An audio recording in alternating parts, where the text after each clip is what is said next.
दशकं 15, 7, 8, 9, 10 श्लोकास्. युवति जठर खिन्नो जातबोधोऽप्यकाण्डे प्रसवगलित बोधः पीडयोल्लङ्घ्य बाल्यम्.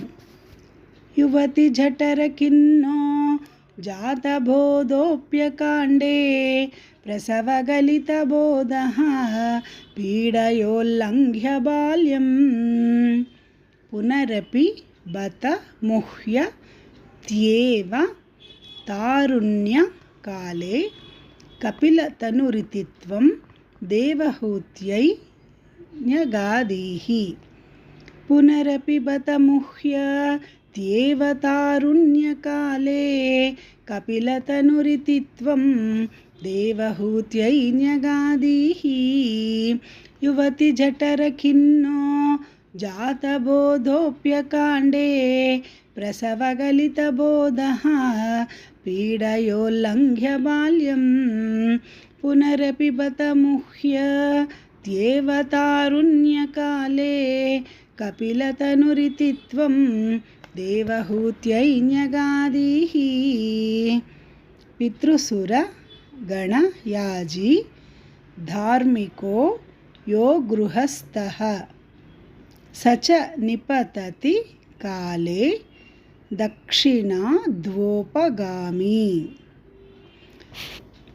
पितृसुरगणयाजी धार्मिको यो गृहस्थः स च निपतति काले दक्षिणाद्वोपगामी.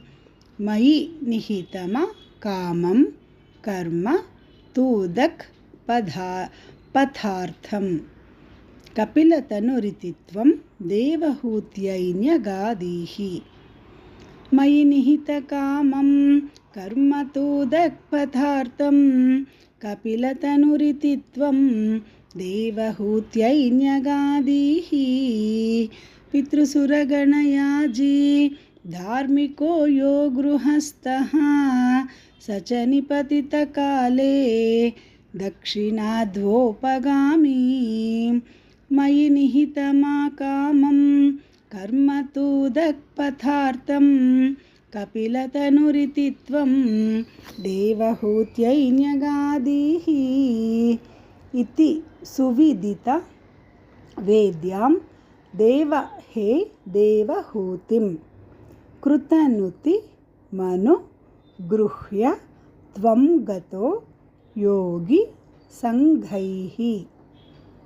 इति सुविदितवेद्यां देव हे देवहूतिं कृतनुतिमनुगृह्य त्वं गतो योगी संघैः.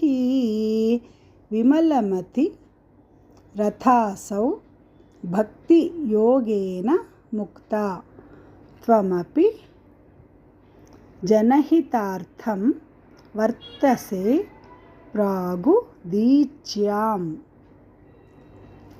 विमलमतिरथासौ भक्तियोगेन मुक्ता त्वमपि जनहितार्थं वर्तसे प्रागुदीच्याम्.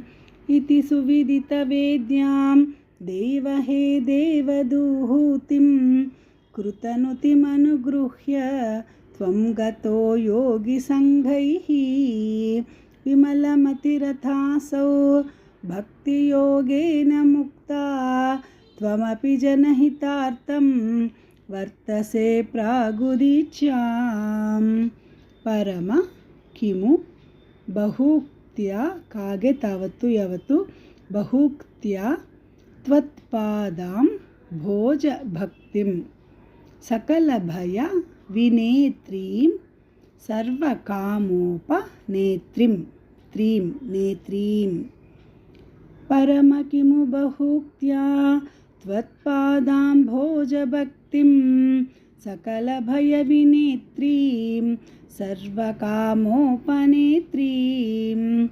वदसि खलु दृढं त्वं तद्विधूया मयान्मे गुरुपवनपुरेश त्वय्यु पादत्स्व तागे सावत्तु वावतु पादत्स्व धत्स्व भक्तिं वदसि खलु दृढं त्वं तद्विधूयामयान्मे गुरुपवनपुरेशा त्वय्युपाधात् स्वभक्तिं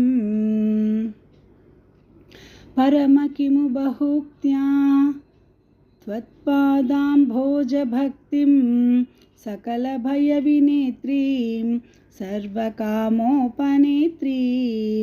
वदसि खलु दृढं त्वं तद्विधूयामयान्मे